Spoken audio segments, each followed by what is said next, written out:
Good morning. I call the January 14th, 2025 meeting of the DuPage County Board to order. I invite everyone to stand and join in the Pledge of Allegiance. Member Heather, will you please lead us in the pledge? Pledge allegiance to the flag of the United States of America and to the republic for which it stands, one nation, under God, indivisible, with liberty and justice for all. I'd like everyone to remain standing, and I invite Reverend Andrew Love from the Progressive Baptist Church in Elgin to lead us in the invocation.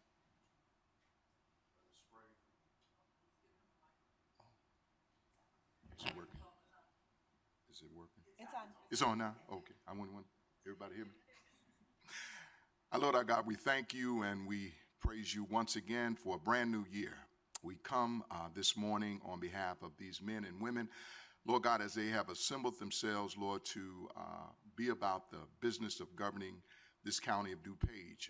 We pray that you would influence their hearts and their minds, Lord, that they may do that which you require them to do, and that is to uphold that which you've called them all to do your will. We pray for the people in California right now, Lord. We ask a special blessing, particularly on those officials likewise, as they would look on the tragedy that's taking place. We pray that you would just give strength and wisdom as they stand in need. And we ask this all in your son's name. Amen. Okay, Mr. Deputy Clerk, please take the roll. Cahill. Here. Childress. Yes. Covert. Here. Desart. Here. Eckhoff. Here. Evans. Here. Galassi. Here. Garcia. Here. Heder. Here. Honig. Here. Krajewski. Here. LaPlante. Here. Ozog. Here. Rutledge. Here. Schwarzy. Here. Tornatori. Here.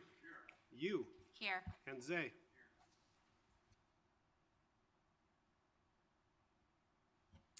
Okay, I would like to invite Vice Chair Michael Childress to the podium and Josh Davis, Angel Ottawa, and Jairo Vargas to the podium.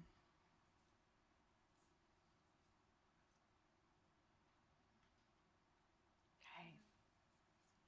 Today's proclamation celebrates the life and legacy of the great Dr. Martin Luther King Jr.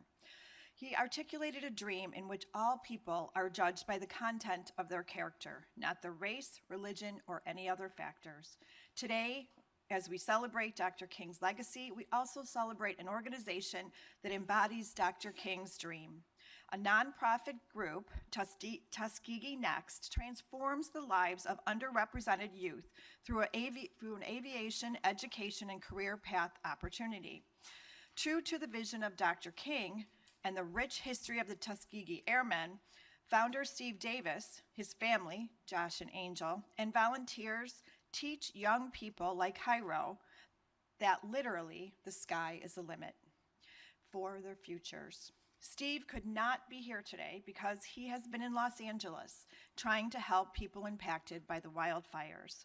We are sending him our best. I'd like to read a proclamation and allow you to share your thoughts about how the work of Tuskegee Next aligns with our celebration of Dr. King today.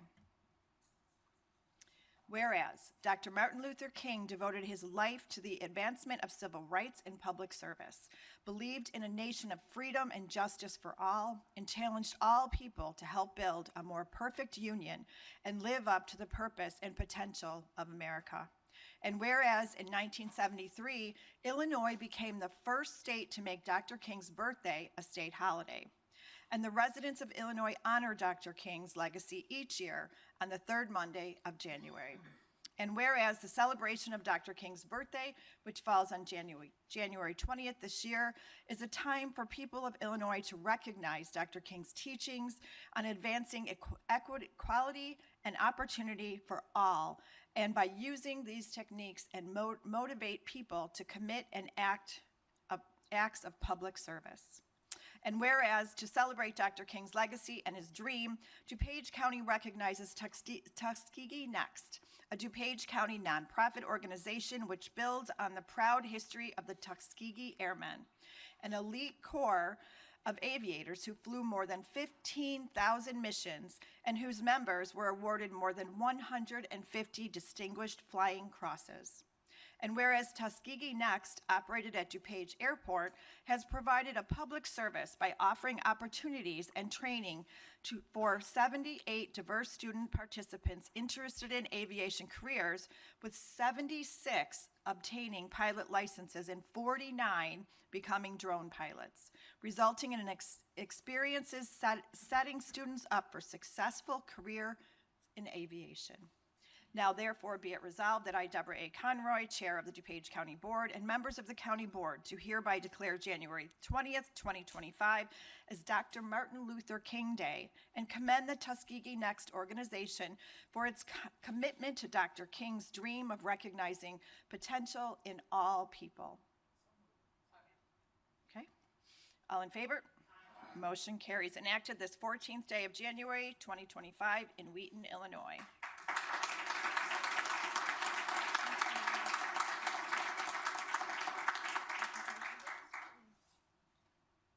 Good morning, everybody. I just want to say thank you so much for this opportunity and to receive this award. My father started this organization 10 years ago just with a dream and mission just to help kids who can't afford it to fly. Since its inception, we have a 96% success rate. We have pilots that are flying in Delta Airlines, American United. We have cargo pilots. We have some of our alumni who are flying for the Air Force and our drone pilots.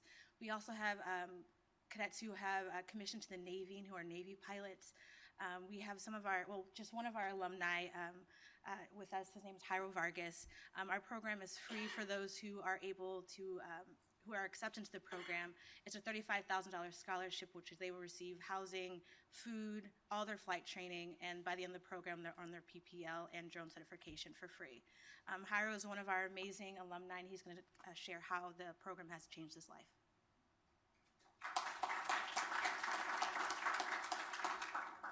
Hello, everybody. My name is Jairo. I was part of the 2022 Summer Aviation Program for Tuskegee Next, and to start, I just want to thank everybody, for having us and for giving us the award to Tuskegee Next. And I just want to share a little bit of how the program changed my life.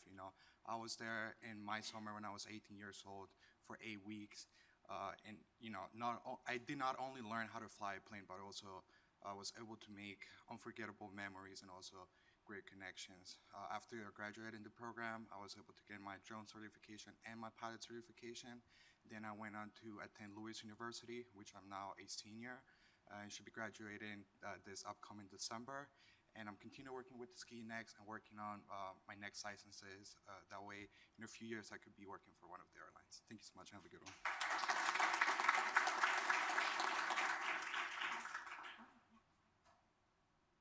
Thank you all. I would be amiss. One of my favorite things is when you could do good and do well. And so this program not only does good, but also does well for the local economy. As Madam Chair mentioned, this is all done out of DuPage Airport from generous donors. This isn't free. This stimulates the economy. This creates tax revenue. And so we're grateful for DuPage County's support. I'd be amiss if I didn't invite you out to our gala in August to see firsthand just how we've made the ability for kids to fly. And so as a pilot and DuPage County Airport Commissioner, I'm just proud to be a part of this and excited to see what we could do. But it's with the support of everyone in this room. So if you could get the word out, come to the gala in August. We'd love to have you. And just thank you all for your time today in this recognition. Thank you.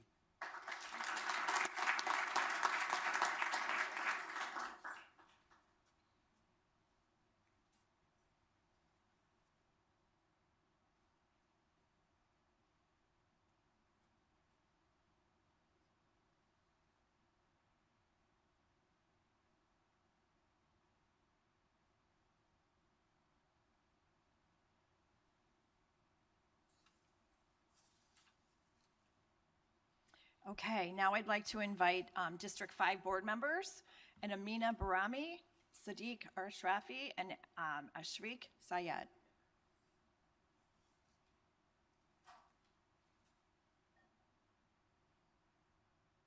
Dawn, did you want to join us? Okay. Oh, then please stay seated. Okay, somebody put bubble wrap around her, please. Okay.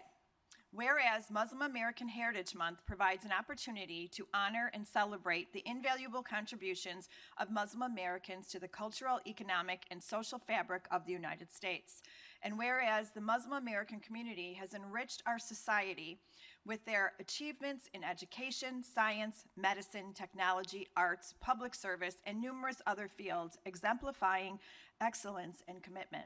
And whereas Muslim Americans have played a pivotal role in fostering interfaith dialogue and promoting mutual respect and understanding, strengthening the bonds of unity in our diverse community. And whereas this month allows us to reflect on the shared values of compassion, equity, and justice that unite us, while it's celebrating the rich traditions and history of Muslim Americans. And whereas Muslim American Heritage Month serves as a platform to increase public awareness of the achievements and history of Muslim Americans, furthering cross-cultural understanding and appreciation. And whereas the vibrant contributions of Muslim Americans in DuPage County reflect the strength of our community and the importance of embracing our shared humanity. Now, therefore, be it resolved that I, Deborah A. Conroy, Chair of the DuPage County Board, and members of the County Board do hereby proclaim January 2025 as Muslim American Heritage Month in DuPage County and encourage all residents to honor the rich history and ongoing contributions of the Muslim Americans.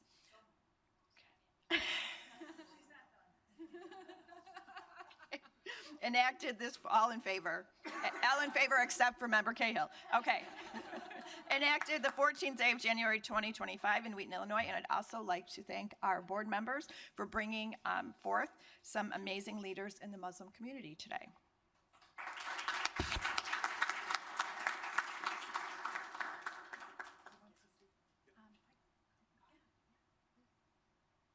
Good morning, everyone. My name is Amina Badhoumi. I'm the Advocacy and Policy Lead for the Muslim Civic Coalition. We're one of the organizations, along with partners and allies, that help to pass Muslim Heritage Month here in the state of Illinois.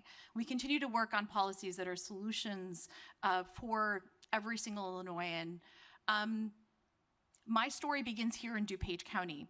I'm an American Muslim. I learned my first English words here in DuPage. My father opened up his own business here in DuPage County, and it's really beautiful to be able to see recognition. I know for many students, for many new Americans, and even for those who have come before us, our American Muslim story begins even before the inception of this country. And so we're really proud to be able to receive this. May DuPage County be the first of many counties here in Illinois to be able to do the same. Thank you so much. And I would also be remiss to not invite you to Muhammad Ali Day. Muhammad Ali, on the theme of flying, also flew like a butterfly and stung like a bee.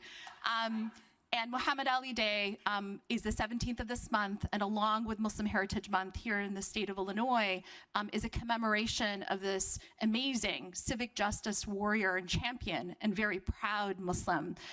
And so we'll send over the information. Really honored to be able to have you there. Thank you so much. Good morning. My name is Ashfaq Hussain Syed, and I'm the board president of Naperville Public Library, board member of Loaves and Fishes, board committee member for 360 Youth Services, and a volunteer with Islamic Center of Naperville. And all these meaningful organizations are in DuPage County. And you have helped us big time, all these 4 organizations. I've been reading in the board meetings every time, whether it is a donation, food drive, voluntary, everything, DuPage County Board has been very, very active in the community.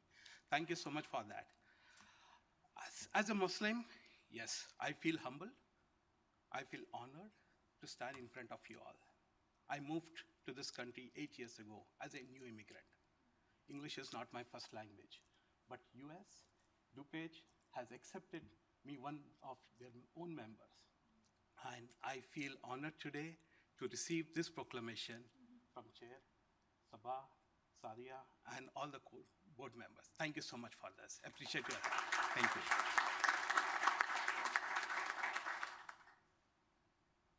I'm not here to give a big speech, but I wanted to ask you all a trivia question. When do you think the first Ramadan iftar dinner was at the White House?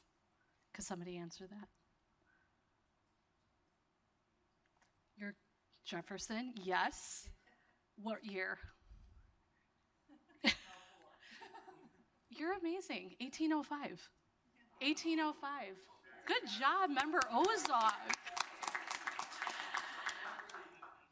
That's all I wanted to ask. Thank you. Thank you so much for all being here.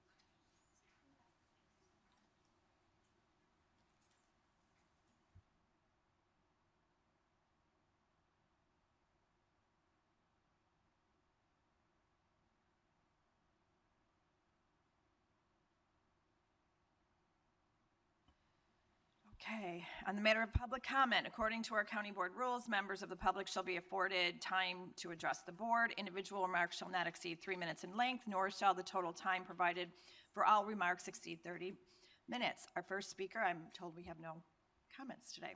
So if the board has received public comment via our online portal, per board policy, those comments were provided to members yesterday so they could be reviewed.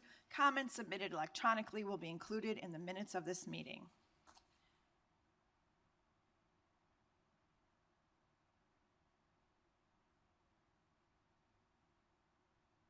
Steps in today.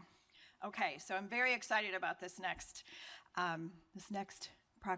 presentation. I would very proudly like to invite DuPage Foundation CEO Mike Citrick, PADS President April Rezick, and board members Paula Garcia and Greg Schwarzy to the podium.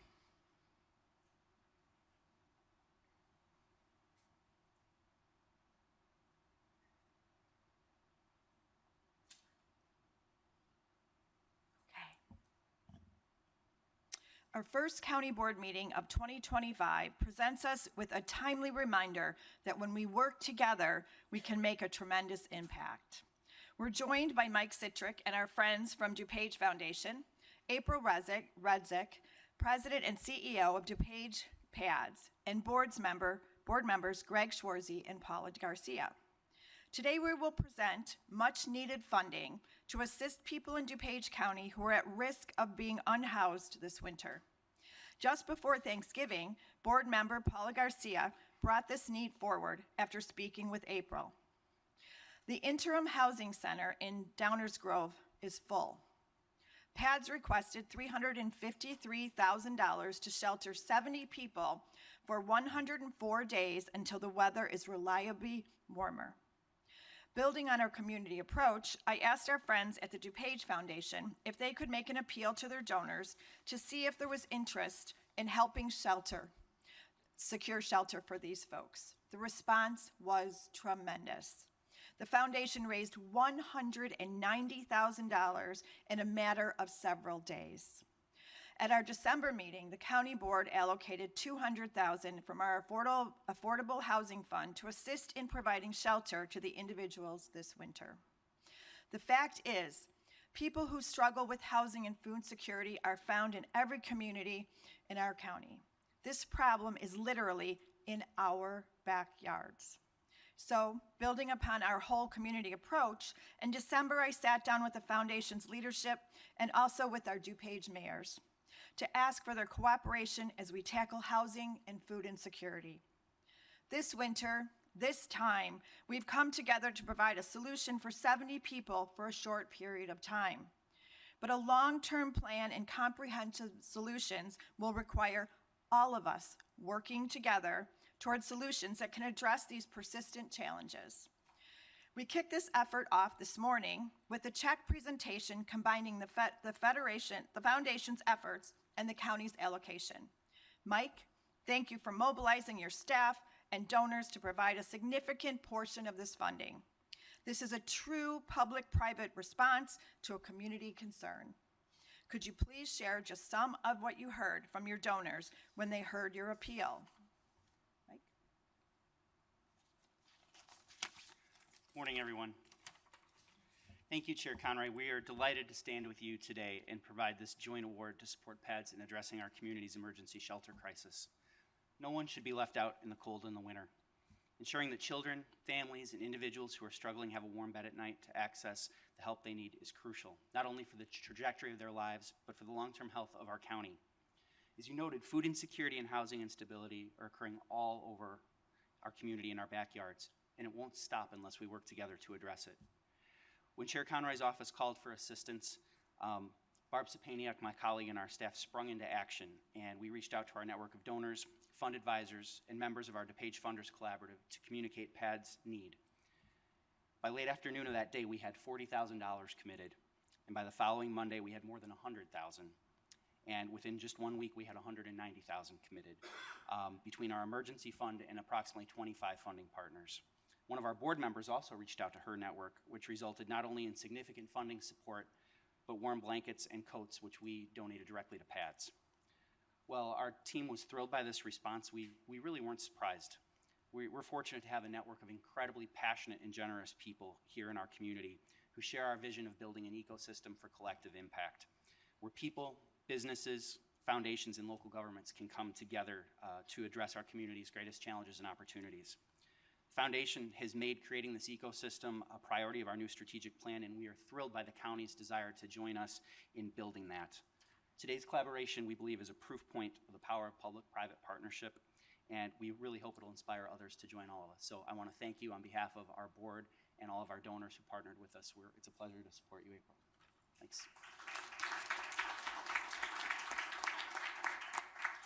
Okay. Let's see. Should we grab the check?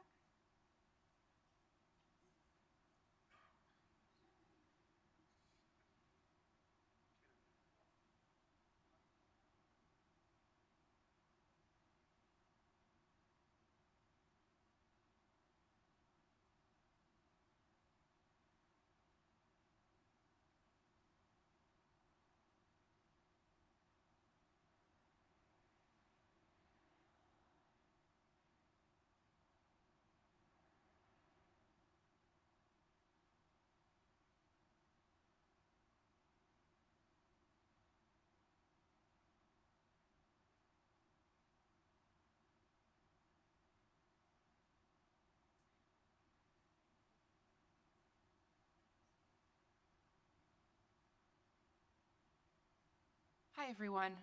On behalf of all of us at PADS, and most importantly on behalf of the families we're serving, I want to thank you all so much for this.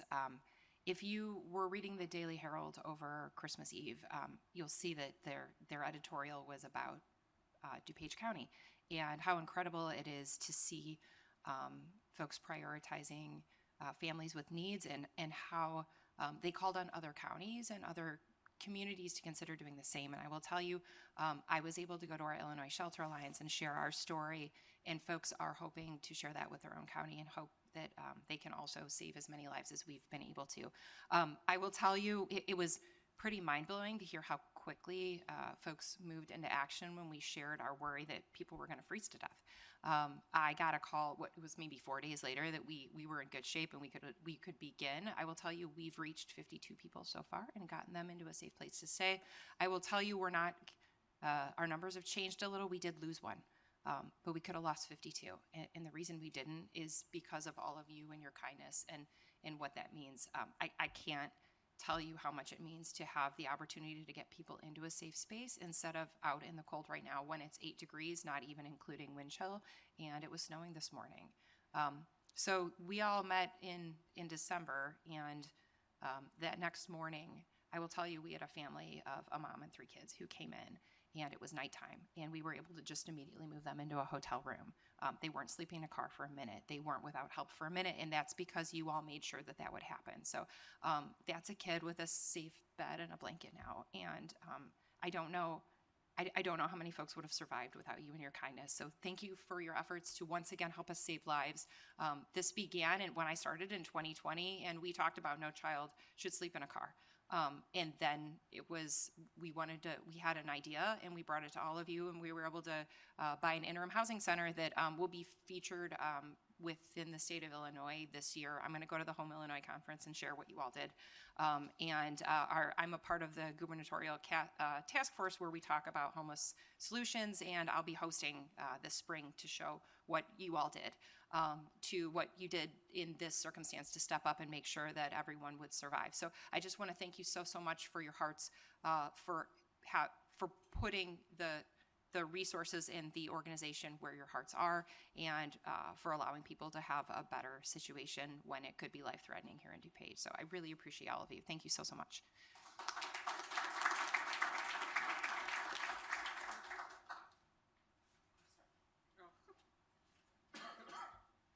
I'm being told I should say something, but I'm just grateful to all of you for seeing the need like I did.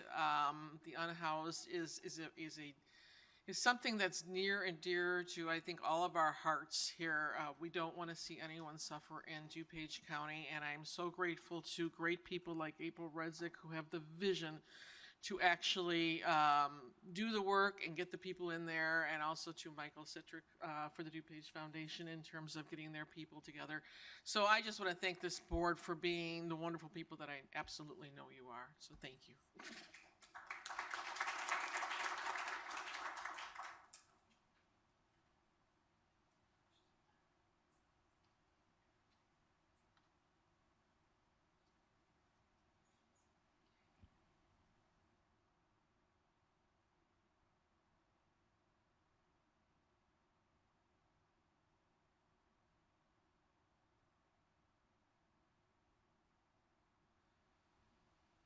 Okay, that was a great way to start 2025. Okay. I'd like to bring to your attention an event the county is sponsoring. On Friday, January 24th, DuPage County will host a community open house for Hinsdale Lake Terrace residents from 10 a.m. to noon. Staff will be on hand to promote county services, including our rideshare program, community services, including utility bill assistance, and job training programs. Thanks to our transportation, community services, and economic development staff members and chairs for supporting this opportunity. And thank you to John Loper for organizing the event and securing the space with the Hinsdale Lake Terrace Apartment Management. Okay, we're going to move on to the consent items. I seek a motion to approve the consent items. Okay, thank you. 25-214 DuPage County Board regular minutes, meeting minutes, December 10th, 2024. 25-5-12-6-2024 pay list. 25-16, 12-10, 2024 pay list. 25-28, 12-13, 2024 pay list. 25-29, 12-12, 2024 auto debit pay list. 25-47, 12-17, 2024 pay list. 25-82, 12-19, 2024 auto debit pay list. 25-91, 12-20, 24 pay list. 25-108, 12-24, 24 pay list. 25-123, 12-27, 24 pay list. 25-132, 12-30, 2024 auto debit pay list. 25-140, 12-31, 2024 pay list. 25-167, 1-3, 2025 auto debit pay list. 25-176, 1-3, 2025 pay list. 25-198, 1-7, 2025 pay list. 25-208, 8-1-8, 2025 Public Works Refunds Pay List. 25-24, 12-9, 2024 Core Bill Wire Transfer. 25-27, 12-9, 2024 IDOR Wire Transfer. 25-109, 12-23, 24 $7,700, 8,700 wire transfers. 25-34, Recorder's Monthly Revenue Statement, November 2024. 25-71, Clerk's Office 6-month Report of Receipts and Disbursements, 6/2024 through 11/2024. 25-199, Clerk's Monthly Report of receipts and disbursements, December 2024. 25-192, change orders to various contracts as specified in the packet. All in favor? Okay, and we'll move on to County Board and Vice Chair Michael Childress. Thank you, Madam Chair. I move to combine 9A through 9F. Okay, all in favor? I'm sorry, was there a second on that? Thank you. Okay, CBR 125, appointment of Michelle Clemens to the DuPage County Ethics Commission. CBR 225, appointment of Susan Callahan to the DuPage County Ethics Commission. CBR 325, appointment of Daniel F. Hanlon as the Ethics Advisor of DuPage County. CBR 425, appointment of Richard Shadua to the Wheaton Mosquito Abatement District. 525, appointment of Ronald Almiron to the Wheaton Mosquito Abatement District. And finally, 625, the appointment of Brandy Moore to the West Chicago Fire Protection District. So someone needs to move on the approval. We combined, but we do need a motion on the approval, either Member Childress or someone else. all in favor? Okay, and now we need a roll call, please. I'm sorry, who was the new mover? Thank you. Then Desart. Aye. Eckhoff. Evans. Aye. Galassi. Aye. Garcia. Aye. Header. Yes. Honig. Aye. Krajewski. LaPlante. Aye. Ozog. Aye. Rutledge. Aye. Schwarzy. Tornatori. Aye. You. Aye. Zay. Cahill. Aye. Childress. Yes. And Covert. Okay, Member Childress. Oh, I'd like to move on 9G, 2510, county board members to attend the NACO Legislative Conference in Washington, D.C., February 28th through March 3rd. Expenses to include transportation, lodging, miscellaneous expenses, not to exceed $2,600. Okay, leave is granted. Member Childress, I don't know, did you do?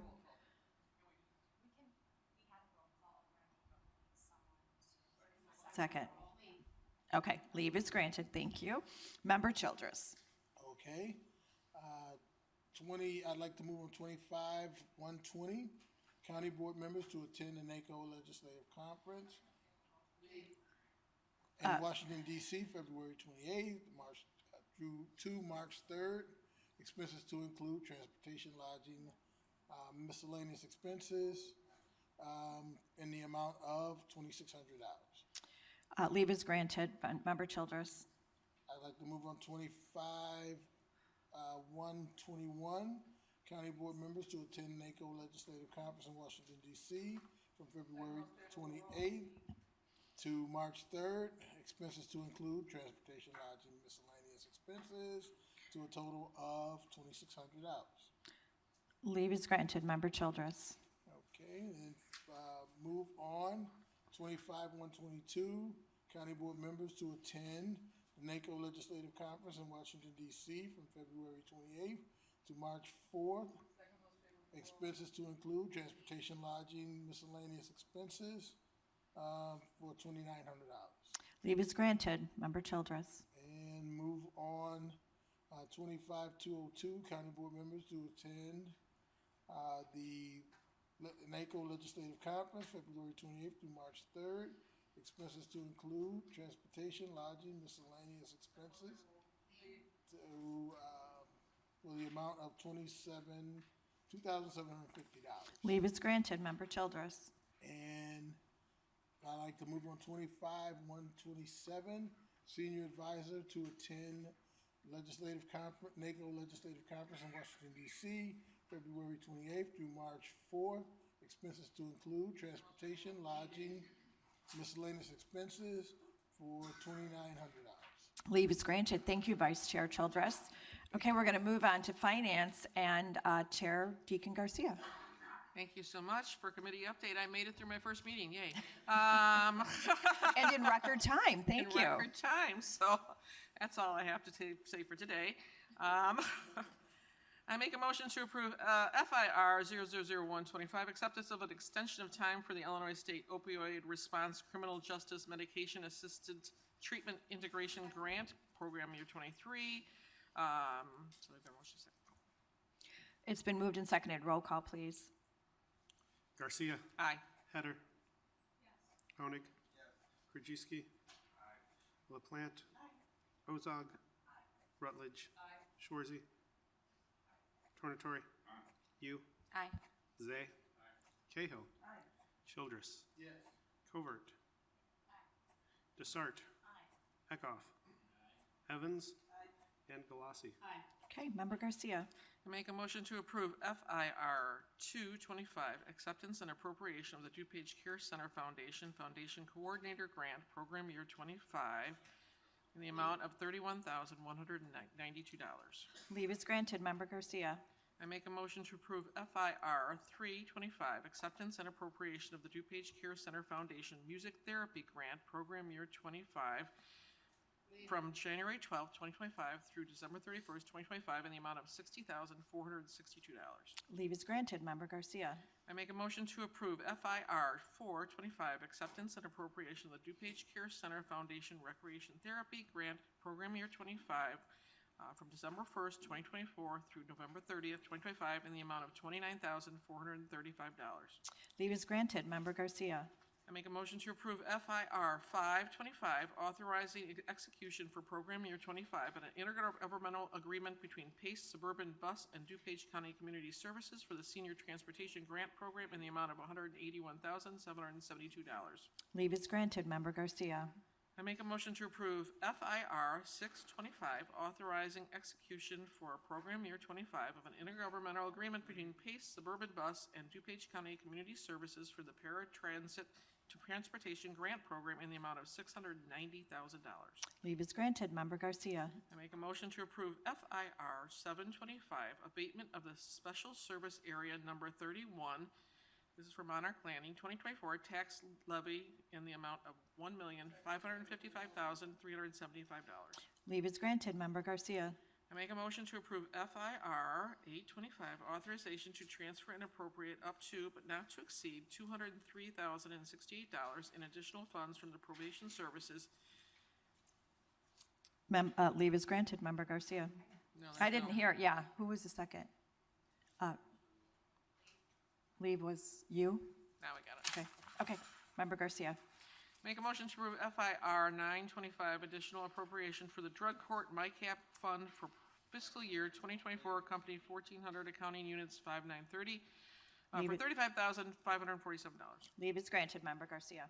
Make a motion to approve FIR 1025, acceptance and appropriation of additional funding for the DuPage Animal Funds Phase 2 Capital Project Grant DAF CAP 2 for fiscal year 2025, Company 5000, from $4,500,000 to $4,850. Leave is granted. Member Garcia. I make a motion to approve FIR 1125, additional appropriation for the United States Treasury American Rescue Plan Act Long-Term Care Program Grant Fiscal Year 23 Grant Agreement. This is for the amount of $2 for DuPage Care Center. Who said roll call? Guess. Just guess. Ha. Leave is granted. Member Garcia. I make a motion to approve FIR 1425, budget transfers 1/14/2025 for various companies and accounting units. Leave is granted. Member Garcia. I make a motion to approve FIR 1525, approval of employee compensation and job classification adjustments for information technology. Leave is granted. Member Garcia. I make a motion to approve FIR 1625, authorization of contract with International Union of Operating Engineers Local 150 for Division of Transportation employees expiring November 30th, 2029. Leave is granted. Thank you, Member Deacon Garcia. Okay, we're going to move on to Animal Services and Member Krajewski. Thank you, Chair. Just a brief update. Staff has fully moved into the new construction of the building. They're rehabbing now the old portion of the building. That should be done, and the big grand opening is going to be the first week in June for the public to see both of them. And again, I want to thank Animal Friends. We just accepted, just right before there, $350,000 more from DuPage Animal Friends. And they do have the annual gala coming up. Mark on your calendar, April 25th, I believe. I think Chair Conroy has hers filled out up front there, right? You have that all complete already? I do, just Okay. don't raise the price. But again, if you guys want to attend that. And then former member, County Board Member Patty Gustin just joined the Friends Board to help us raise some money for the new building. That's Very all I nice. have. Thank you. Great work over there. Member Rutledge. I just want to point out that tomorrow night, there's a Chipotle fundraiser for Animal Friends, the one on Roosevelt Road over by the Target over there. So if you like Chipotle, go Okay. help Animal Friends. Very nice. Okay, we're going to move on to development. Member Tonatori. Okay. Economic Development, Member Yu. I have no report. Thank you, Madam Chair. Okay. Environmental and Member Rutledge. Thank you, Chair Conroy. I just want to take a minute I can't imagine the people in Southern California that are going through what they're going through. I lived in San Diego for 2 years, and the Santa Ana winds were my least favorite time of the year because they are hot, dry winds that apparently are reaching gusts of 70 miles an hour that are blowing those sparks all over the place. It's not an issue with the hydrants. It's an issue with climate change. And we need to start thinking in those terms of how we can stop abusing our world and start making steps to mitigate these catastrophes that are just going to get worse and worse and worse. So I'm not very optimistic with this incoming administration that anybody is going to pay any attention to that, but I'm going to continue to advocate for those actions. So that being said, I'll move on ENR 1-25, the recommendation for the approval of a grant agreement between the County of DuPage and Choose DuPage for Choose DuPage to manage sustainable DuPage in the period for the period of January 14, 25 to November 30th, 25 for a total amount not to exceed $60,000. Okay, it's been moved and seconded. Roll call, please. Rutledge. Aye. Schwarzy. Tornatori. Yu. Aye. Zay. Cahill. Childress. Covert. Desart. Eckhoff. Evans. Galassi. Garcia. Header. Honig. Aye. Krajewski. LaPlante. And Ozog. Okay, and Human Services and Member Schwarzy. Thank you, Madam Chair. I wanted to report that 2 weeks from today on our agenda will be an item kicking off our small human services grant for this upcoming year. So be looking for that. All your questions will be answered at that time as well if you have any. And reach out to me if you have any in the meantime. So with that, I move to approve HSR 125, acceptance of an extension of time through June 30th, 2027 for the Illinois Department of Commerce and Economic Opportunity, the Home Weatherization Assistance Program, Department of Energy Bipartisan Infrastructure Law grant for fiscal year 23. Okay, it's been moved and seconded. Roll call, please. Schwarzy. Aye. Tornatori. Yu. Aye. Zay. Cahill. Childress. Covert. Desart. Eckhoff. Evans. Galassi. Garcia. Header. Honig. Aye. Krajewski. LaPlante. Ozog. And Rutledge. Okay, Member Schwarzy. Thank you. I move on HSR 225, acceptance of an extension of the DuPage Care Center Foundation Coordinator Grant, Plan Year 24 through December 31st, 2024. Leave is granted. Member Schwarzy. Oh, I'm sorry. Get that on record. Okay, leave is granted. Member Schwarzy. Thank you. I move on HSP 225, recommendation for the approval of a contract purchase order to Family Shelter Service to provide advocacy services to victims of domestic violence for the period of December 1st, 2024 through November 30th, 2025 for a contract total amount not to exceed $85,000. Leave is granted. Member Schwarzy. Thank you. I move on HSP 325, recommendation for the approval of a contract purchase order issued to Performance Food Service Chicago for secondary food and supplies for the DuPage Care Center for the period March 1st, 2025 through February 28th, 2026, for a contract total not to exceed $55,000. Leave is granted. Thank you, Member Schwarzy. Okay, Judicial and Public Safety and Member Evans. Thank you, Madam Chair. For my committee update, I'm pleased to announce that I am the new chair of the Justice and Public Safety Policy Committee for ISACO, which is the Illinois State Association of Counties. Congratulations. So, thank you.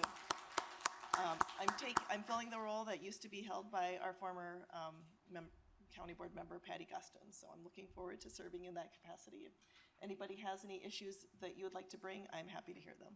Congratulations. Thank you.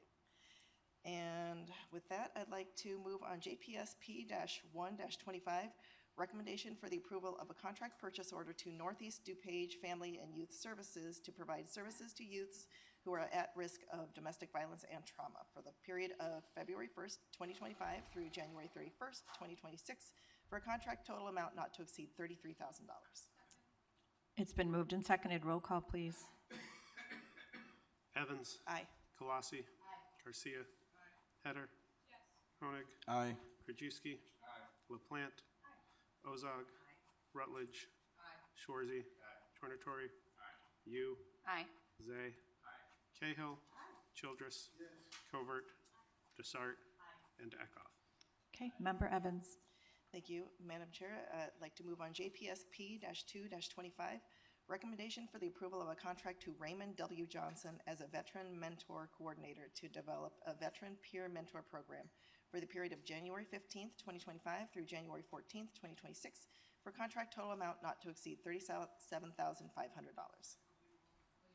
Leave is granted. Member Evans. And finally, I'd like to move on JPSP-6-25, recommendation for the approval of a contract purchase order to West Publishing Corporation to provide legal books and updates for the period of February 1st, 2025 through January 31st, 2030, for a total contract amount not to exceed $57,301.20. Okay, leave is granted. Thank you, Member Evans. Okay, Legislative and Member Desart. Thank you, Madam Chair. Just regarding a committee update, we'll be having a legislative meeting right after the county board meeting. You all are welcome, whether or not you're on the committee. We are having a special guest. Craig Bales is our federal lobbyist, and he'll be here to answer any questions because on the agenda today is the renewal of his contract. So you're all welcome to attend. Having said that, I move on LEG-R-0005-24, resolution to adopt the county's 2025 state legislative program. Okay, now that it's been moved and Okay, seconded, it's been moved and seconded. Any discussion? Yes. Member Galassi. Thank you, Madam Chair. I move to amend Resolution LEGR 524 under the county's 2025 state legislative priorities, number 7, to strike the language, enact safe gun storage provisions and protect victims of domestic violence by requiring law enforcement officers to promptly remove firearms from individuals subject to orders of protection. Since Karina's law has now been passed in the state legislature, and to add the following language to legislative priority number 7. Additionally, we need to implement stronger tools to ensure people who violate gun laws are held accountable. We also need to give judges more discretion in detaining those who are a threat to our communities. At everyone's place is the original amendment. The amendment with the additions and strike-throughs and a clean copy of the amendment. Thank you. Second. Okay, it's been moved and seconded. Roll call. Are there any? Okay, Member Zay. Yes, thank you, Madam Chair. And, I understand this, but I'd like to strike the word violate or strike the word gun. Aren't all laws people need to be held accountable? Why are we just singling out guns? I mean, I would think anybody who breaks the law should be held accountable and that judges should have the discretion. Isn't this the same conversation we had with the Safety Act years ago? That we wanted our judges to have more discretion on any kind of person who broke a law? Why are we singling out one area? I understand guns are an area of concern for people, but aren't all people who break laws a concern and basically a threat to our community? I mean, how do we decipher between one section and another section? It just seems irresponsible we should be pushing for people who break the law to be held accountable and that judges have more discretion. I Thank you, just don't Member Say. understand why we're just doing one. We should just do it for everyone who breaks the law. I Okay. can't decipher between the two. All right, thank you, Okay, Member Say. let's let Member Galassi explain.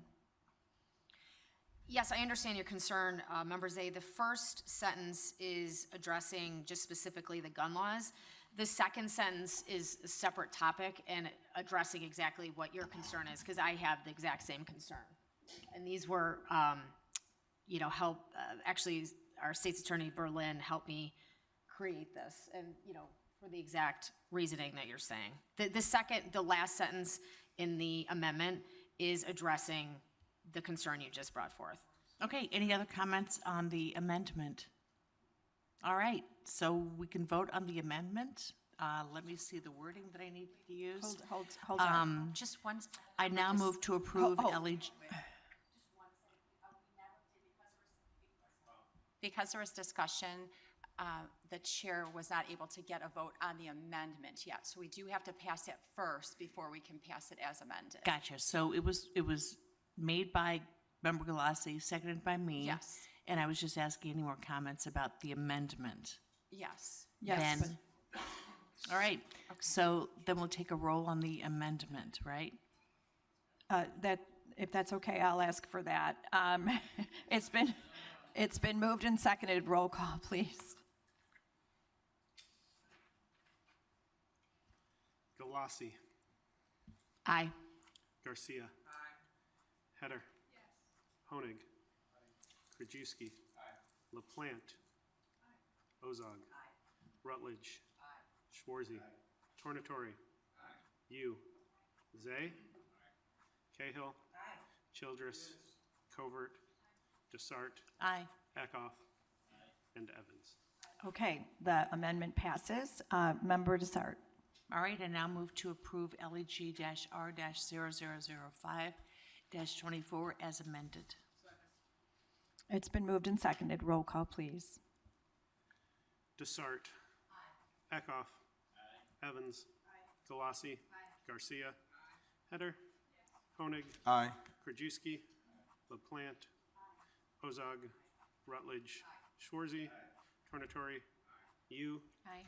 Zay. Aye. Cahill. Aye. Childress. And Covert. Okay. Covert. Thank you. Okay, we're going to move on to Public Works. Thank you, Member Desart, and we're going to move on to Public Works and Member Vice Chair Childress. No report at this time. Okay, Stormwater, Member Zay.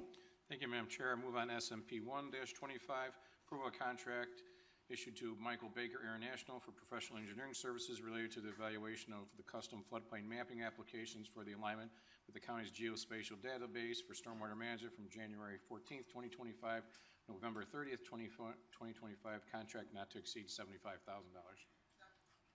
It's been moved and seconded. Roll call, please. Zay. Aye. Cahill. Aye. Childress. Yes. Covert. Aye. Desart. Aye. Eckhoff. Aye. Evans. Aye. Galassi. Aye. Garcia. Aye. Header. Yes. Honig. Aye. Krajewski. Aye. LaPlante. Aye. Ozog. Aye. Rutledge. Aye. Schwarzy. Aye. Tornatori. Aye. And you. Aye. Okay, Member Zay. Thank you, Madam Chair. I move on SMP 225, approval of an agreement between the County of DuPage and WBK Engineering for on-call professional engineering services, stormwater management, January 14th, 2025, November 30th, 2025, contract not to exceed $60,000. Leave is granted. Member Zay. Thank you, Madam Chair. I move on SMP 325, approval of a contract agreement between the County of DuPage and Globetrotters Engineering Corporation for on-call professional engineering services for stormwater management from January 14th, 2025 through November 30th, 2025, contract not to exceed $60,000. Okay, roll call, please. Zay. Aye. Cahill. Aye. Childress. Yes. Covert. Aye. Desart. Aye. Eckhoff. Aye. Evans. Aye. Galassi. Aye. Garcia. Aye. Header. Yes. Honig. Aye. Krajewski. LaPlante. Aye. Ozog. Aye. Rutledge. Aye. Schwarzy. Aye. Tornatori. Aye. And you. Aye. Okay, thank you, Member Zay. Technology and Member Covert. Thank you, Madam Chair. As of committee update, I'm excited to be the new chair of the tech committee. Oh, I'm sorry, we're not even there yet. Nothing, but you need to speak a little louder. Oh, can you hear me now? We can hear you now. Okay, awesome. Thank you, Madam Chair. I'm excited to be the new chair of the tech committee. I'm already very impressed with our staff and our committee, and I wanted to thank them all for this smooth transition and for all their hard work. With that, I move on item 20A, TEP 000125, recommendation for the approval of a contract purchase order to Environmental System Research Institute, Inc.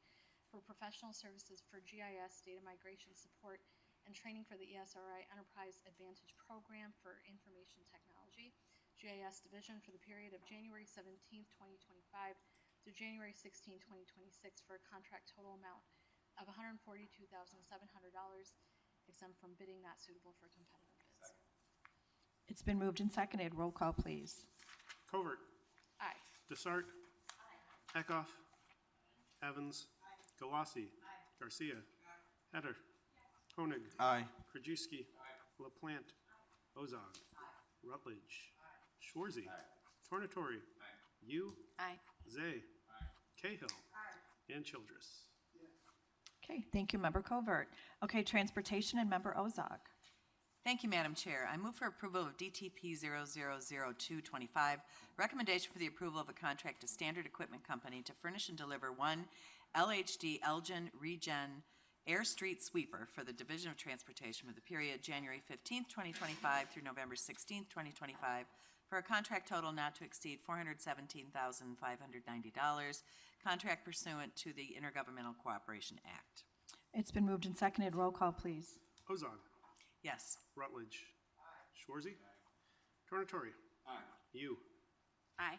Zay. Cahill. Childress. Covert. Desart.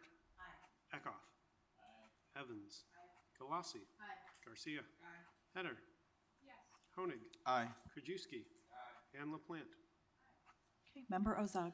Thank you. I move for approval of DTP 000325, recommendation for the approval of a contract to Traffic Control Corporation for expansion of software licensing for the Division of Transportation's Centrax ATMS software system for the period January 14, 2025 through November 30th, 2025, for a contract total not to exceed $49,680.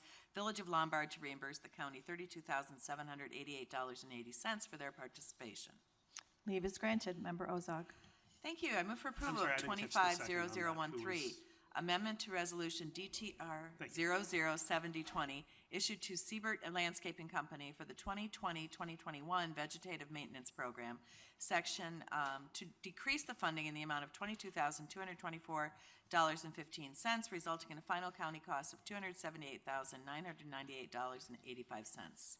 Leave is granted. Member Ozog. Thank you. I move for approval of 250014, amendment to resolution DTR 007120, issued to Siebert Landscaping Company for the 2020-2021 Highway Landscape Maintenance Program, to decrease the funding in the amount of $154,941.05, resulting in a final county cost of $108,208.95.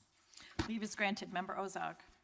Thank you. I move for approval of 250018, amendment to resolution DTR 001724, issued to Builders Paving LLC for the 2024 Pavement Maintenance North Program, to increase the funding in the amount of $150,000, resulting in an amended contract total of $4,633,656.81. Leave is granted. Member Ozog.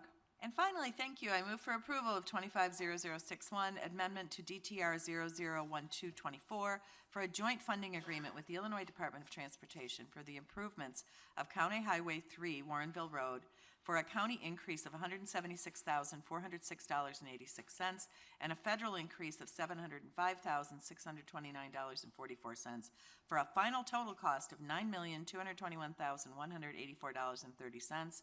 Final county cost of $1,852,092.86.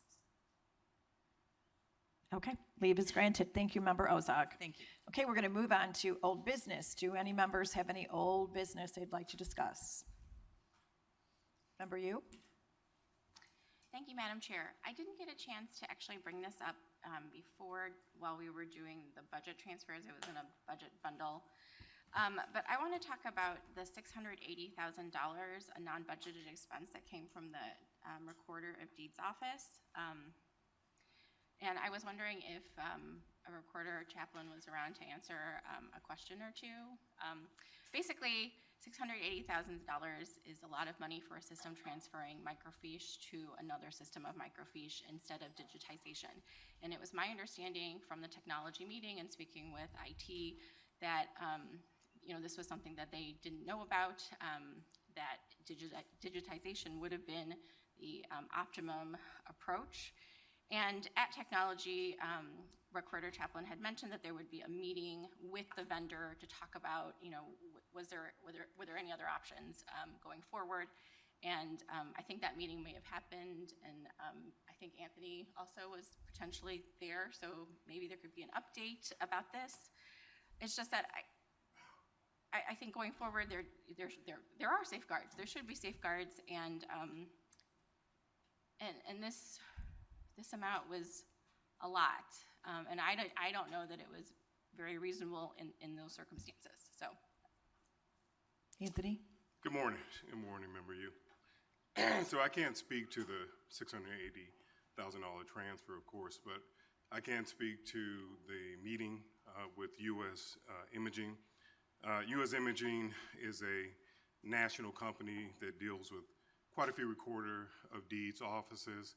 It basically takes old documents, books, or film microfiche and transfers that to either new media or to a digital format. Yep. So as you mentioned during the tech committee meeting, we were not aware of it. The recorder invited both me and my deputy to participate in a meeting with U.S. Imaging afterwards. That meeting did take place. It was a very good and productive meeting. We talked about what happened, the scope of the project, and essentially the end result from my perspective is it is absolutely required. The U.S. Imaging company is identifying all old film that is starting to deteriorate and fall apart, and they are working to replace it with new media long-term, and that's why it's the amount that it is. In the long-term roadmap, they are working to digitize all of the documents or film that's available today. That process actually did digitize some of the documents from 1960 all the way through 2024. So there was some process there to digitize and to address it. I am comfortable from a technology perspective. The recorder has now included me and my department to participate moving forward in discussions. We're working on also helping them with indexing that data using AI. So we have talked quite a bit since that discussion, and I feel comfortable with the direction of that initiative. So. Thank you so much. I'm so appreciative that you guys are going to be part of the process now with the new recorder. Thank you, Anthony. Member Zay. Thank you, Madam Chair. And to go off this is kind of on this topic, I want to thank the chair for her email alerting us of pay raises in the clerk's office. We just got the Human Resources monthly staffing update last week. I'm going to tell you, I'm outraged that this has gone on too long, and I see kind of a pattern happening here, because after we got that, the clerk gave out over $309,000 worth of raises. That was retroactive to September 1st. And now we just had the DuPage Foundation talk about how much of a difference we're making with the money that we donated. We have a countywide here that has no regard for us whatsoever. People got 25% raises. Their average was 10%, 39 people. Now that raise, give those raises on top of it. They also then this month, or last month, the last week of December, got the 3.5% COLA increase on top of it. I mean, and now we have a recorder that sent a letter out that said now she needs to give raises out because her morale is bad. Well, I'm going to tell you, deja vu. Here's an article from the Daily Herald from when the clerk took over and said the same exact word. Is this out of the playbook for countywide elected officials? And what scares me is that we know how well the last 6 years have gone with the clerk's office. So now are we starting this with the recorder's office going down the line? And we want to talk about, and you know, I see people shaking their heads, but I remember somebody who stood here on the board and protected them. So which one of you now is going to stand up and protect? Because I have issues with that. We're talking about people are not making good money. I can tell you, not a lot of you are in the private sector. I am. We have given, since 2023, 12.5% raises to our employees. That is unheard of. That doesn't happen in the private sector. Plus, we do inflation adjustments for people who are under certain amounts. When are we, I'm going to tell you, I think I failed and most of us failed. Because of this suit that's going on with the clerk, many of us in this back row wanted to cut the clerk's budget and cut the head count, but we were told not to rock the boat. And now where are we with this suit that should be done? And hopefully we're going to talk about it in executive session, because as long as this suit goes on against the clerk, you know what that's doing? That's costing us more money. And again, you're not in the private sector. This isn't your money. This is the taxpayers' money. So when somebody goes out and gives $309,000 worth of raises, that's our money. That's our tax money that's coming out of it. But when is this going to stop? When are we going to do our job and be the fiscal people who are responsible to the taxpayers in DuPage County? Because this has gone on too long.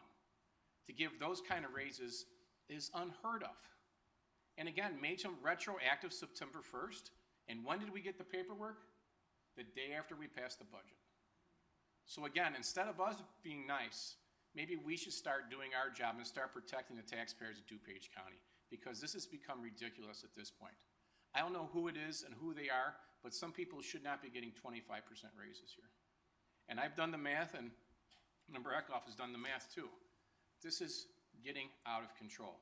And you know what? When you want to say it creates bad morale, and the clerk said it created, she had to do it because she had bad morale. Now the recorder's saying it's got bad morale. You know who it creates bad morale for? All the other departments here at the county, all the other countywide elected departments that say, well, wait a minute, they have the money. Why aren't we getting it too? This kind of stinks. Why should they get an average of 13% in the clerk's office and we get the 3.5%? Which I think 3.5% is pretty good. I mean, and we had talked about 3%. The chair had gone up an extra 0.5% originally. But again, how far do we go on this?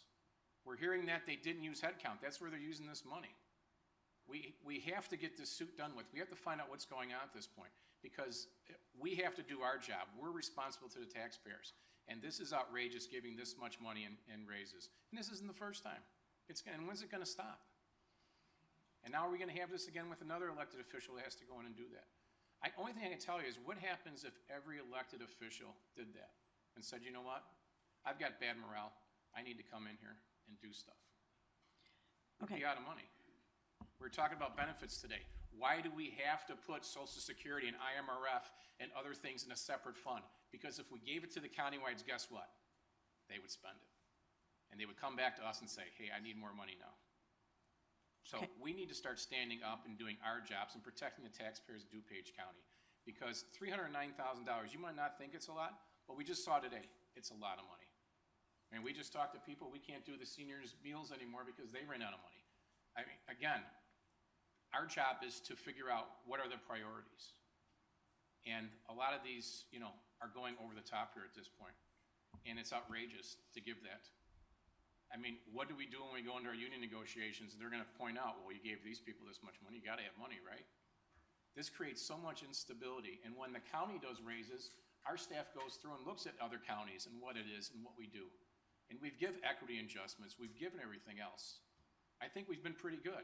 I can tell you from the private sector, we've got a great pension, probably one of the best pensions you're ever going to get. We haven't increased our health insurance costs to our employees in years.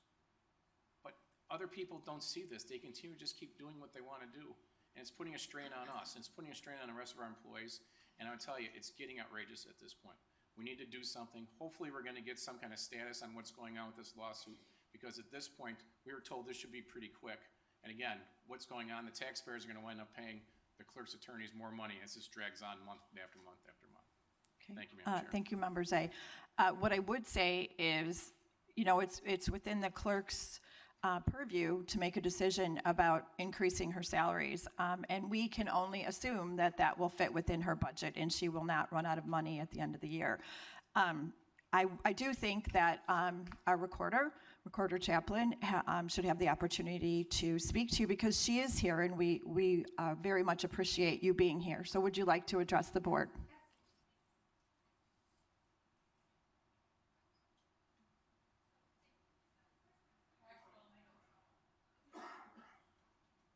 Sorry, guys. Okay, thank you. Thank you, Madam Chair, for allowing me to speak. Thank you. So, member, I caught part of your question downstairs, so I ran up. But I wanted to give some clarification of what happened with that contract. So 2 weeks prior to taking office, I had reached out to my predecessor and asked her to meet. We came up here and met with Graham Quinn, who's from the State's Attorney Office, and Kathy, and I was told about this contract with U.S. Imaging and how it was unusable product and how our state's attorney has gotten involved. So upon taking office, we researched that contract and we had some contact with U.S. Imaging. What was done was the former Deputy Recorder Manzillo, he identified that the fiche in the recorder's office had this acetate vinegar syndrome, which happens to microfiche. The microfiche starts smelling of vinegar. It can burn your eyes, it can burn your lungs, even your skin. So the employees were using gloves to go through the microfiche. So originally it was a very good project that was done. However, it should have probably gone from microfiche to digitized documents rather than back to film. But Tony had left before the contract was solidified. And I believe right now there was just a little confusion on my predecessor's part.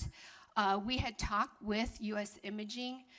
What we're going to do is we're going to take all of that bad film out of our retrievers, and U.S. Imaging is going to come and put the good film in. So one thing we're going to be doing is improving the air quality in the recorder's office by not having that vinegar syndrome and not having that smell. And secondly, what we may do, if it's cost prohibitive, we may look to index that film and start digitizing it, but we have to look at the cost of that. Right now, the way it was done, it's not searchable through our system, so we may have to go back and index. But the positive thing is we're going to get that vinegar smell out. They're going to take that old film away and destroy it, and then we'll have the good images that we can use. People can still look through it and take pictures off of that film. So I think we're going to be able to salvage that project to some extent, right? It's not a complete loss as they had presumed. So I'm really proud of our staff. My staff in the recorder's office and IT for sitting in that meeting to help us through the process. So it's very good. As far as the salary increases, one of the first things I did in my letter, as I mentioned, was go through the budget and look at some of the inequities in the office. My department had met with Nick Hopmeyer and Jeff Martinowitz on this. We also met with HR. And in fact, when we went through with HR, they told us 2 of the salaries in our department were still low and to increase them a little bit more. What we did was we went through and gave equity increases. There were people in that office who were hired prior to new employees that were making significantly less. And yes, members, that is bad for morale in my office. There were people that had job titles that were not given those titles, that were doing the work, that were not getting paid for the work they were doing. I rectified that situation. We made, I think there were 4 or 5 job title changes. Some went to supervisor, some went to management, and we compensated them fairly for that. And we did go through the county's list of low, medium, and high salaries for each level of employment. And that is how we based our salary increases. And if you go back and you look on the website, The recorder's office is one of the smallest offices, yet they had probably the most people making under $40,000 a year. And as an elected official, and all elected officials, we should make sure that our employees are earning a decent living wage. And I will not have anybody try to call me out on doing what I feel is right for my employees and the people of this county. So those are, I sent the letter. You can go back and read the letter. We worked with staff. I worked with Nick and Jeff, and I also worked with HR on this. So I did my due diligence and did it, as far as I'm concerned, the proper way. So if there's any more questions, I'd be happy to take them. Okay. First, I'd just like to say how much we appreciate you being here, Recorder Chaplain, how important it is to the process, and we respect that you did collaborate. I believe I have Member Desart. Thank you. And, you know, I have to say I appreciate Member Zay's passion regarding this matter, but I also want to remind Member Zay that, and I can't speak to the recorder's raises, I can't speak to the clerk's raises, but I do want to remind Member Zay that we have looked at every department here at the county and have given equity raises across the board. We gave the sheriff's deputies raises, we gave state's attorney raises, we gave animal services folks raises. We went to just about every single department and gave out equity raises. So my point is that raises is not a bad word. And if it's to keep our employees happy and here, it's a lot less expensive than retraining new people and having the county become a revolving door. So my point is, we can't say that how dare those two departments give raises when we have given just about every department of the county equity raises. Thank you. I think, too, there is a difference between an equity raise and an outside of equity raise, so that does draw some concern. I think the recorder's office did what they did and were justified in doing that. Member Ozog. Okay, Member Eckhoff. Thank you, Madam Chair. First of all, regarding the microfilm that you were talking about, I know the coroner went through a similar situation about 4 years ago. So I don't know if looking at what he did at that time might help you resolve your situation. But he had the exact same thing with vinegar smell and blah, blah, blah. So hopefully you can work with that. Number two, I appreciate the fact that, as the chairwoman said, you're here today and that you went through staff and worked with them to come out with the adjustments that you made. But now that you're in the office and we've made the adjustments, hopefully this will be a one-time thing. Number three, the raises that the county clerk gave out were outrageous, and I agree with almost everything. Well, everything Mr. Zay said, because I can't think of anything I didn't agree with. It's utterly absurd that we're giving out raises of 25% to people after we went through the same fiasco, I think, a couple of years ago with a county clerk. And you would think when you have an office that already wasted $3 to $4 million worth of taxpayer money a few years ago when they didn't notify the treasurer in Springfield to collect the tax, that they'd be on the straight and narrow. But they've obviously decided not to be on the straight and narrow. 25%, I went through it last night, it took a little while, but 10%, 20%, 25%, 10%, 25%. I calculate about $273,000 worth of taxpayer money that's just gonna be out the window without us having a review of it, without us getting notice of it prior to it happening. As Mr. Zay said, we get notice of it the day after we pass the budget.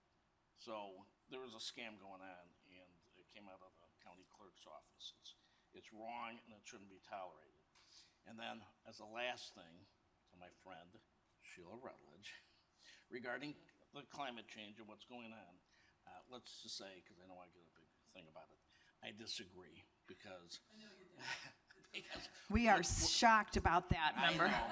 The wind blew before climate change, wood burned before climate change, and water put out fire before climate change. So I'll meet you somewhere, and you know where. And we'll have a big debate about it. Healthy debate is always good. Okay, Member Kajewski, then Member Rutledge. Thank you. I too also want to thank Member Chaplin for coming forward and explaining some of this to the county board. And again, I think a lot of departments have done equity raises and just making sure everybody's in line. I think what Member Zay, Reckoff, and some of the issues are is that once you make those equity adjustments, you shouldn't be back here in another year or two and doing them again. They should be where they should be, and then you have the natural increase. But just one thing that Member Chaplin said, and I'd like to see us again look at this, is she also looked at that low, mid, and high range for salaries. And I think when we had our HR director in front of us and I asked that question, because that thing is so outdated. I think she said the last time we did it was 2009. But that thing makes no sense on certain categories. I mean, some of the mid and high, I mean, we have people like Jeff, who does, I think, a phenomenal job, Cheryl, who retired. Those people weren't even at the middle of their salary range. So those high ranges seem to not, be in line with today. So, and I think she mentioned 2000, I don't know if Chris is here. What was the last year we did that salary study? And I think I agree with Member Chaplin, or not Recorder Chaplin now, that I think some of the low ones are too low and some of the high ones are too high. But wasn't that thing last one we did 2009? It was 2009. So 2009, so we have everybody relying on this low, mid, high ranges for categories and class codes that we last looked at in 2009. Right. And I really think that thing, finance should take this up and at least get it to, today's standards. I mean, that's. So there is movement. So yeah, so the structure for the salary range, to your point, it's that the midpoint is we'll say 100%, and then it goes 75% for the minimum salary, and then the max is 125. So, to Brian's point, that, it can be very broad, especially at those higher ranges that you're talking about, like the, If I look like Public Works Director, I think Nick did a phenomenal job when he was over there, but the high range, he's like 367,000, which there's no way we're going to be paying any of those. So that salary moves anytime we have a I understand how it COLA. worked, and because of how it worked, all those high-level ranges have gone They so move with high it. since 2009. So I think we need to bring whoever you brought back in 2009. Maybe you didn't bring them in, but we really need to look at that, because that's what the elected officials and our department heads are kind of looking at when they're trying to structure a new start or where to put somebody, and they look at this document that we have that says here's the low in the range, here's the middle point, and here's the high point. And some of them make sense, but some of them don't make any sense at all. And we struggle with animal services when we looked at trying to fit people in and looking at other class codes in a county. Yeah. But again, it was 2009 is the last time we looked at it. So I would encourage us to at least update that, because that's what all the elected officials use when they're, and our staff, when they're looking at slotting people in and what their salary should be. Thank you. It's a good point. Okay, Member Rutledge. Thank you, Chair Conroy. Liz, I just have a question about the microfiche, and I got a little experience with film. So those disintegrating microfiche that you have, how old are they? Oh, gosh, I'd probably say, I'm not really sure, maybe from the 1970s. I'm not really sure. They're old. Okay. I don't really know the age of them. But, when we had the gentleman in from U.S. Imaging, we caught ours in a nick of, just in time, because they showed a graph. When the film starts getting this syndrome, you see a line, it goes like this, then you see like a little explosion, and then the film is not usable. So what they brought in was samples of microfilm that had not been treated, not been taken care of properly, and it was like a brick. It was like a solid brick almost, and the smell of it was rancid. They opened it up in the room we were at, right, Anthony? And we almost passed out. I mean, you can smell it in the recorder's office. It's not quite that pungent yet, but like I said, it was, former Deputy Manzullo had a great, it was very good of him to recognize that film was deteriorating, and that was a very good thing. It just was, I think, like I said, the project there was a little confusion in how that project was working. Our predecessor wanted 35 millimeter roll, but 35 millimeter would not fit in our retrievers. If we got 35 millimeter roll, we would have to get more equipment, put some down in the basement. So, US Imaging, being on top of things, said if you put 16 millimeter roll, we can get all of that film, 16 millimeter pictures, we can get all of that film in the 2 retrievers you have. So that's what we kind of worked out with them. And like I said, I think we're going to be able to sell. The good thing about it is we're going to have now good, clean air in the recorder's office, and we're going to have nice pictures of our documents. And did they talk about the 16 millimeter film, what the lifespan of that is? Because I know 500 years. Right, because I was going to say there was concern about going from microfiche to microfiche, not digital, and stuff happens with digital too, so. It does. Yes, the polyester film that they used will not get the acetate syndrome, and they said it will be for 500 years. But as we know, more and more entities are moving away from film, because if we had it digitized, that could have gone right on our Fiddler's website, and those documents would have been readily available to view. But we will have to back index those and then digitize. But the good thing is, US Imaging does have the documents digitized. However, they need to edit them because they didn't fully. It's not usable right now, but we could ask them to make those viewable or higher quality digitization. But that would be another contract that we'd have to, and we have to really weigh the cost benefit to that. Well, now you have a hard copy, no matter what happens, so that's a good We thing. have the film, yes. Thanks, Liz. Yep. Okay, Member Zay. Thank you, Madam Chair. I just want to respond because my name was brought up several times. I don't know if anybody understands how this works, but when you talk to HR, the first full pay period in December, once the budget's passed, every non-union employee gets the COLA that we give. So it's not discretionary, it's not whatever, it's automatically put into their checks. So when you're saying people are making not enough or whatever, I would think 12.5% over the last 2 years is a very huge increase. And by the way, when the sheriff came and we gave equity to the sheriff, that was negotiated in a union contract. And the sheriff came to us and talked to us about it. Same as the state's attorney's office and the public defender came to us and explained what they were talking about. Now you're talking about attorneys that were going for money. I had to push so hard to get 10 of my stormwater engineers raises, which I think only amounted to almost $10,000 for the entire year because we were worried about it. What if I was haphazard and just said, whatever, I'm going to give everybody a 25% raise because we want to keep them around here? That's the problem that we're having here. And again, the raises we have given have been very fair and have been way above, I think, what every other government's probably giving, and definitely what the private sector is giving.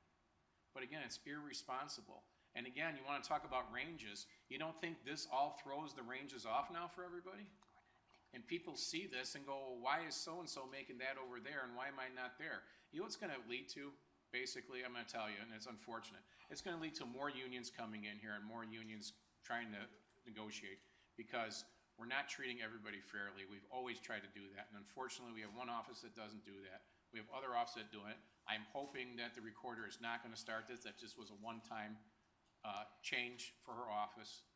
But again, this is the money. But we wouldn't know because we've offered the clerk to come here and talk to us. We've offered the clerk to come and talk about the budget, and we don't know. I mean, I'm hearing how they paid for it is they had 4 open head count, and that's what they used. Well, if they didn't need the 4 head count, why didn't we take it away this year? Is the same thing going to happen next year?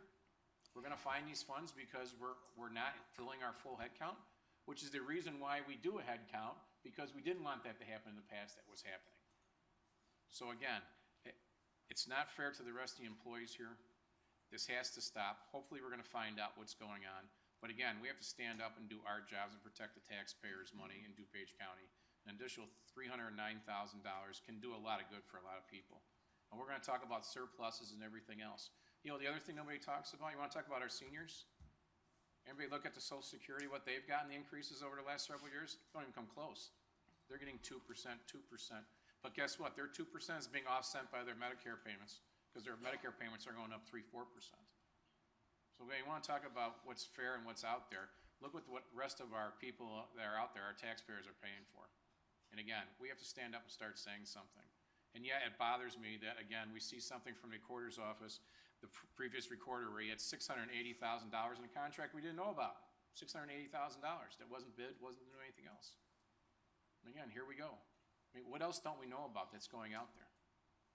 And again, we're responsible for the checkbook here in DuPage County.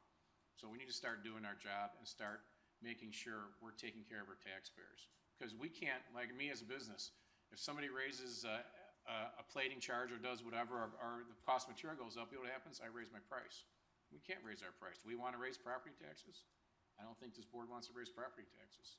So we have to spend the money we have wisely, and this is not doing it.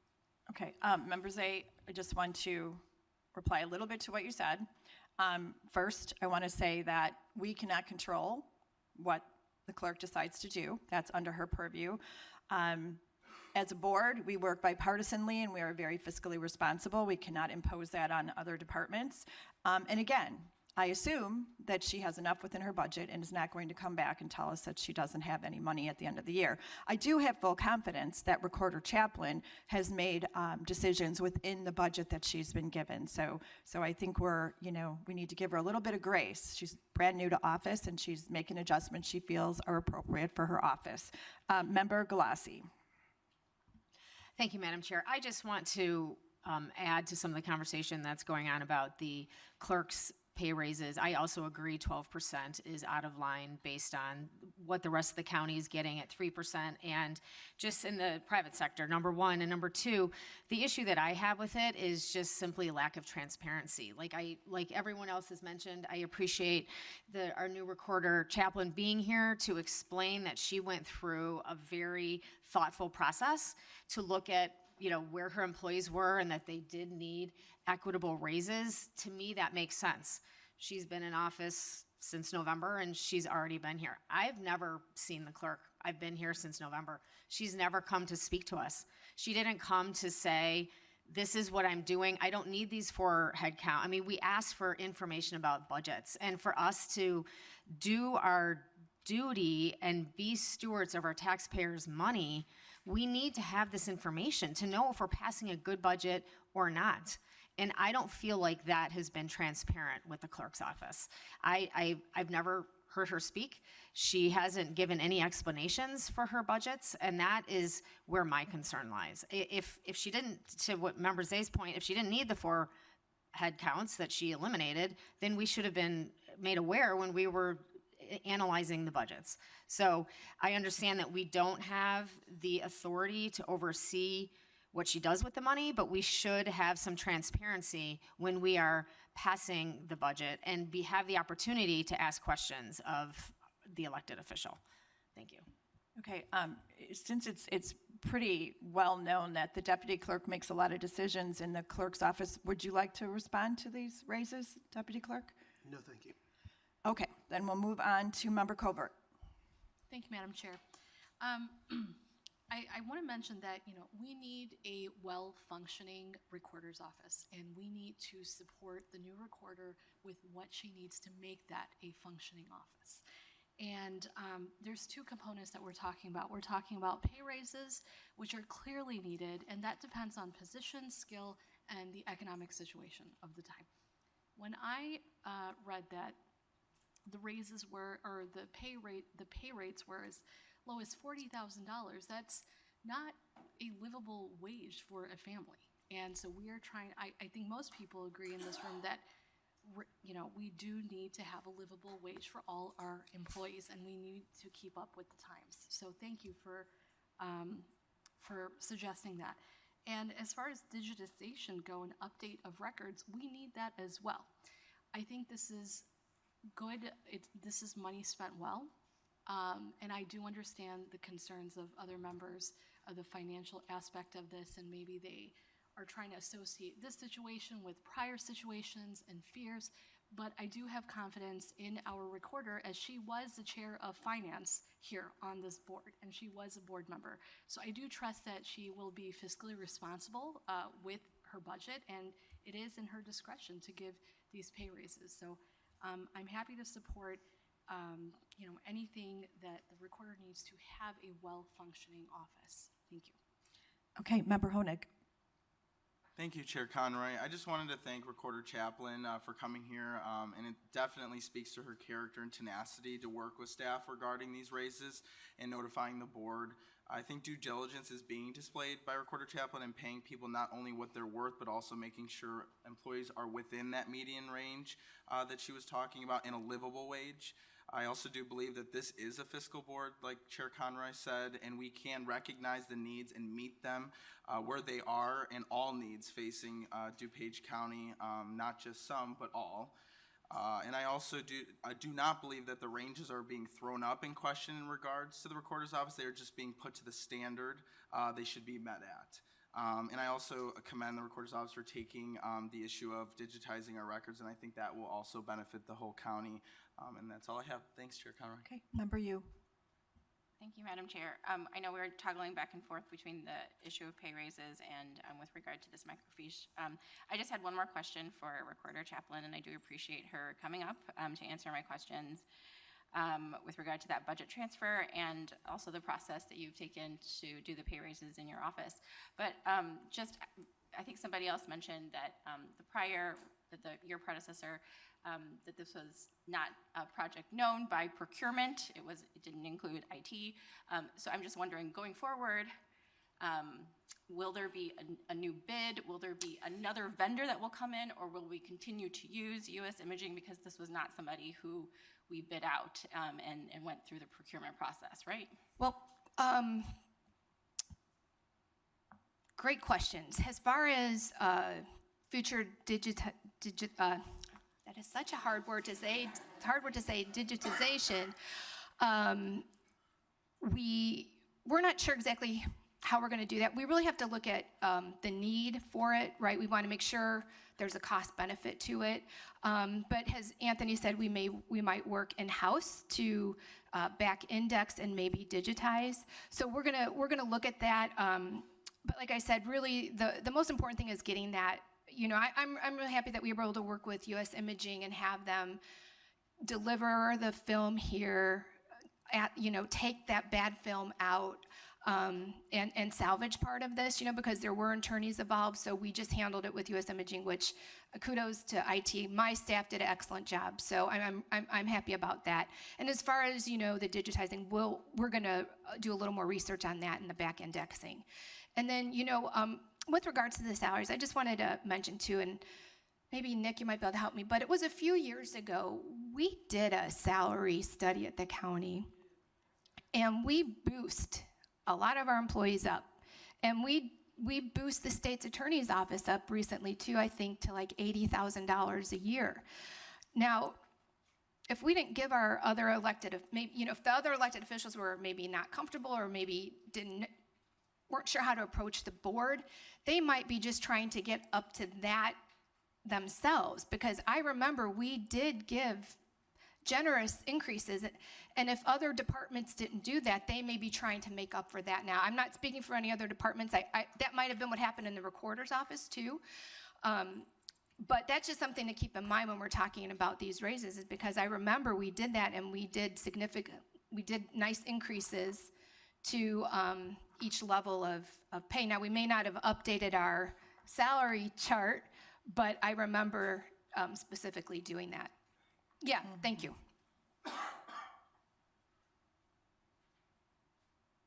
So what Recorder Chaplin is referring to for the new members, in 2021, we did a comprehensive look, and it was a very in-depth. I remember all of the department heads actually got together for 4 or 5 months with HR, and we did a complete analysis of external positions, internal positions, other governmental, all the collar counties. So it was done and to the recorder's credit, she did the analysis too. I think the issue is, if there's increases being proposed that aren't studied and looked at with other ones, I think that's the issue. But I can tell you that in 2021, it was a probably 4 or 5 month study that typically you pay outside consultants a lot of money to do, but our department heads all got together, and it was probably the most inclusive and comprehensive analysis we've ever done for that. And those are there was nothing, yes, some of them Some of them were larger, some of them were nothing, some of them were in the middle. I mean, it was based upon the market, plain and simple. That was a decision that was made. Really? Member Kajewski? That's fine, that we did that, but we haven't been back since. Absolutely. And that's the big issue, I think, that everybody's talking about. I mean, clearly, Recorder Chaplain, maybe they didn't do that in their recorder's office, she's done it, and different departments done it. It's just that they did that a couple years ago. When we did it, they didn't have any study done, at least they weren't transparent to give it to us, and it happens a year or two later, again and again. That's the big issue. It's not the do it once and get everybody to where it's at. They should be there absent moving to a supervisor role, management role, a different position that increases, and then they get the normal raises. But to do it year after year is the big problem. I think that some of the people in the back here are having issues with.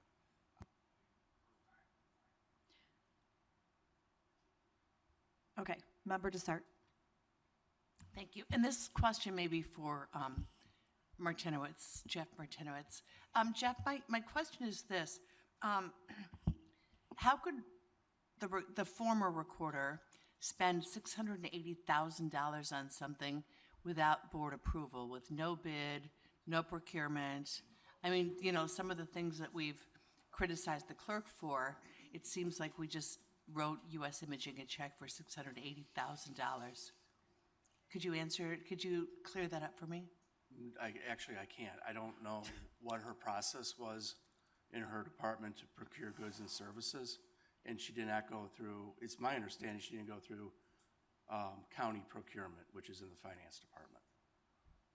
So the check was written by her own department, not county? We haven't paid that yet. It just You have not paid it yet? It's just approved through budget transfers. The check hasn't been cut, it's my understanding. Yeah, So it are has we been not cut. paying them then because it didn't go through the right process? The reason for the budget transfers is to accumulate enough funds to pay for the invoice, which is coming, or I think the recorder is going to, yes, it's going to be processed today. That's the process that it goes through. All right, thank you for clearing that up. Appreciate it. Okay, final question or comment, Member Evans. Thank you, Madam Chair. You know, as far as procedure is concerned, so the fact that it had not gone out to bid, this contract, is that something that the auditor would have been, you know, is that something that would have gone through his office?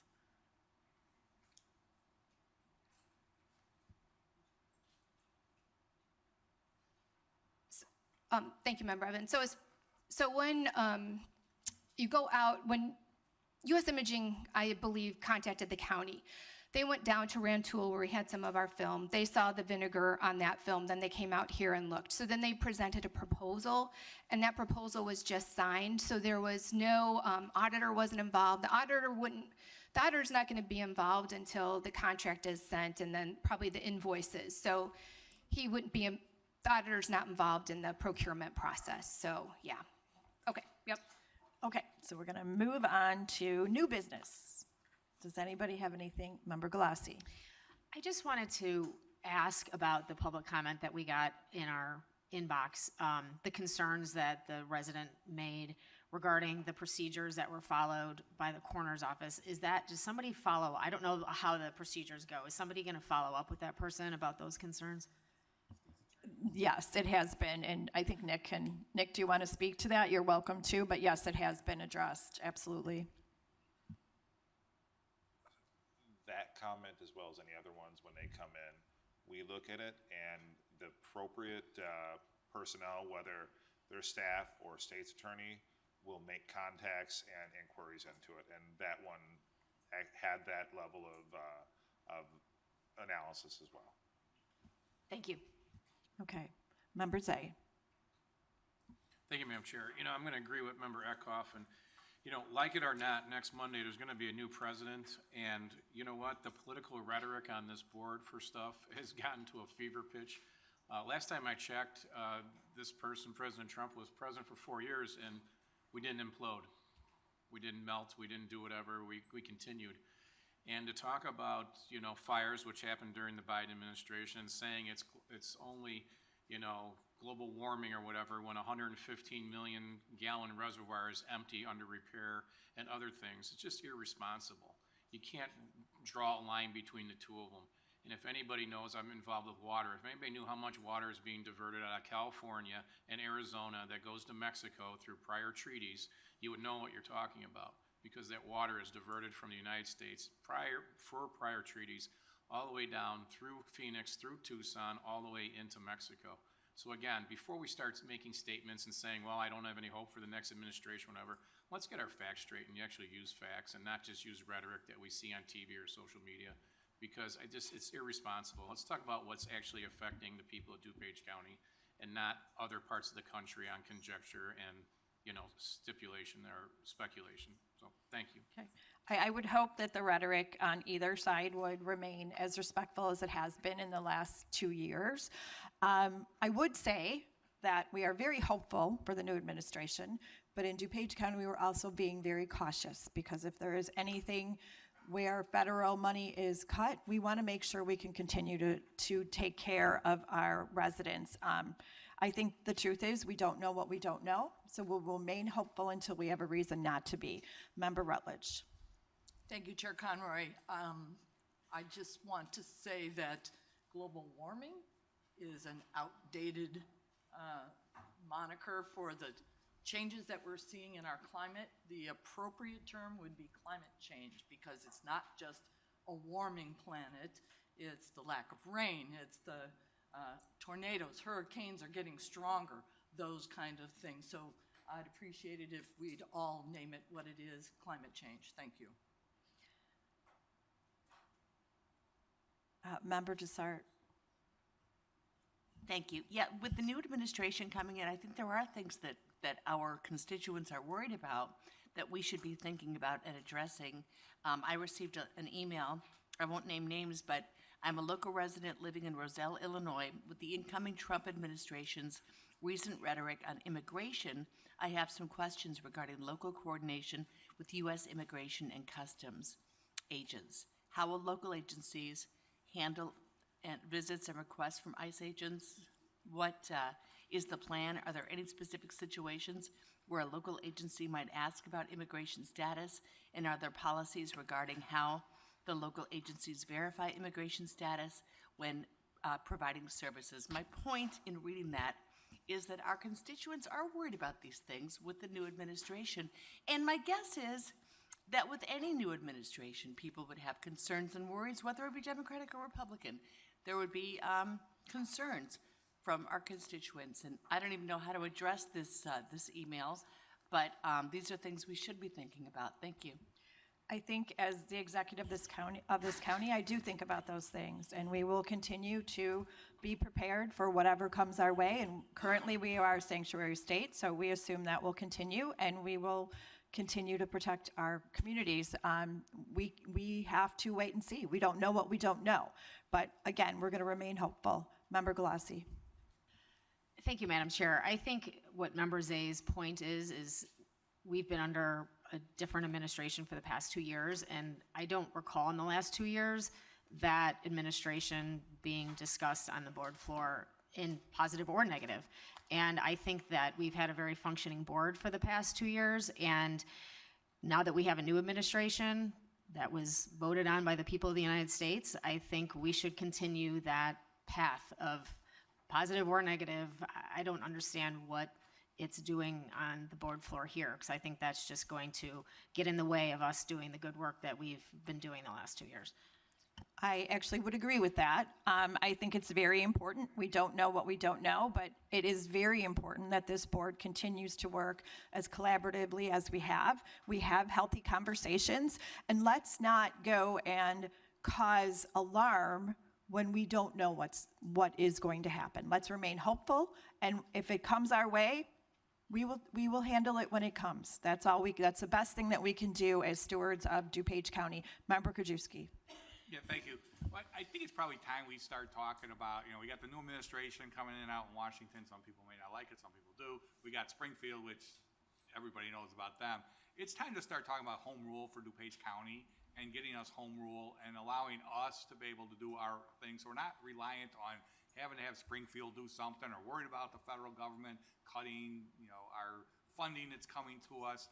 It gives us the tools that we can use from all kinds of different standpoints. And we have a lot of, I don't know what the number is in DuPage County of how many municipalities, residents are already home rule. So we got like Aurora, Naperville, Downers Grove, Elmhurst, Wheaton. They already have the tools. And the residents have given some of them, like Willowbrook on Sterigenics that came in front of us. They gave them home rule so they could do some more updated things regarding those type of companies coming in there. But it's about time we start getting home rule for DuPage County. We're larger than 6 states, that we don't have to always run to Springfield. Can you do this? Can you do that? I run into it at Animal Services. Dangerous dogs. You got to have 3 dangerous dog on dog before you declare it dangerous, and we can take them. But Downers Grove, West Chicago, Naperville, they can put their own in there and say one time. So I think we should start the conversation about looking at that to allow us to have the tools to continue. I think we did a great job the last 2 years and 4 years, but we need to have the tools to be able to provide even better services here in DuPage County by giving us home rule. And I think the statute says, over 2 million people, basically, they just don't put the word cook in there, but lower that population threshold to 900,000 or something. And that way DuPage County can actually put things in that'll benefit our residents and not have to rely on Springfield or Washington and whoever the administrations are at either of those places. Thank you. It's a great conversation. I think it's well worth having. Since I took office 2 years ago, I've been keeping a list of reasons why that would be beneficial to our county. Would anyone else like to weigh in? I've talked to a lot of you about it. I think we generally have majority support for that. Member Honig. Thank you, Chair Conroy. To Member Krajewski's point, I think collaboration with municipalities and seeing what they've done is extremely crucial, because as someone who's been in city government, understanding each town's perspective on that and kind of getting a range of reasons. As Chair Conroy said, there's a lot of positives, and there obviously is some drawbacks, depending whose perspective that is. But I think that collaboration in the municipalities also to get information and to see what they've done in the past is super, super crucial to lead that sort of decision and discussion. I do have my own opinions, and I think that there are a lot of good things that could be done. But, just like, when Springfield passes certain things, it could affect municipalities, whether it's eliminating the grocery tax, then municipalities have to come back and reassess and figure out ways to make up for that revenue. So I think, that would be a pro version for home rule. But again, I think going forward, I'd be happy to, collaborate with those municipalities and work through things that we can all, find a common ground to bring to the board and have a collaborative conversation with the whole board about this. So thank you, Chair Conroy. Okay, a lot of those conversations have been had, so we are very aware of other municipalities and what they've done and how they've done it. Member Krajewski? The state statute, just so everybody's aware, if you hit 25,000 people in population, you automatically get it. So any municipality in the state of Illinois, Right. if they have over 25,000, or a small one that's at 23,000 but sees over 10 years of growth, and the census comes out, they automatically get it. Right. Counties, it's over, I think, 2 million, which is just basically cooked. One county out Yep. of 102 counties. Clearly, some of the counties should have the same population, a lower threshold, as a lot of the local municipalities. So you have small towns in the state that are villages that are less than just over 25,000. Right. And then we have even smaller ones, like I think Roselle just passed one, Willowbrook passed one, where they're even under the residents given that authority. Right. So when you're 25,000, you automatically Get it, correct, which is primarily how it's been done in DuPage County. As you pointed out, there have been a couple who are under that threshold who have gone for it, so there's the statute around it. Member Evans. Thank you, Madam Chair. I do thank you, Member Krajewski, for bringing this up. I think it is a good time to start talking about it, because when, I've been on the board for 2 years now, and when I was even running, I was like, I don't know, home rule. I think we, as a board, probably should educate ourselves on what the merits are, what the pros and cons, and there's so much we can do with economic development, with affordable housing. A lot of the things that we talk about in here are things that we could really address if we were better address if we were home rule, including, consolidating resources and saving money for everybody. So I'm glad that we're discussing it, and, I don't want to discuss it anymore today, but I think it is a future. I think we will put it on the agenda going forward to have an open discussion about it. I think that's very important. I have had conversations with probably the majority of the board, and it appears I would say so far, I haven't heard anyone who's against it. So it's an important thing that needs to have a lot of discussion, public discussion, and we will do that going forwards. Member Covert. Thank you, Madam Chair. This just it just triggered a memory. When I was first here, my first week in 2018, I was talking to somebody in the break room, one of the board members, I don't remember, but I asked, can we do this? And this person was like, no, we cannot. I'm like, why can't we do that? And they said, well, because we're not home rule. And I'm like, well, I feel like I'm doing work with, my hands tied behind my back. It's like, agreed. So I'm glad we're beginning to have this discussion now. I think that's probably a good description of having our hands tied behind our back. That's pretty accurate. Anybody else? Okay.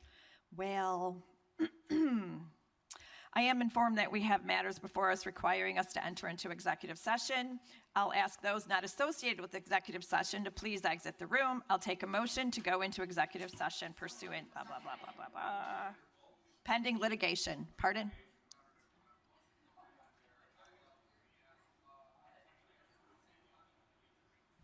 Thank you, Member Krajewski. Okay, roll call, please. Krajewski. LaPlante. Ozog. Rutledge. Irene. Rutledge. Shorzy. Tornatore. I. You. Aye. Zay. Cahill. Childress. Covert. Desart. Eckhoff. Evans. Galassi. Garcia. Heder. And Honig. Aye.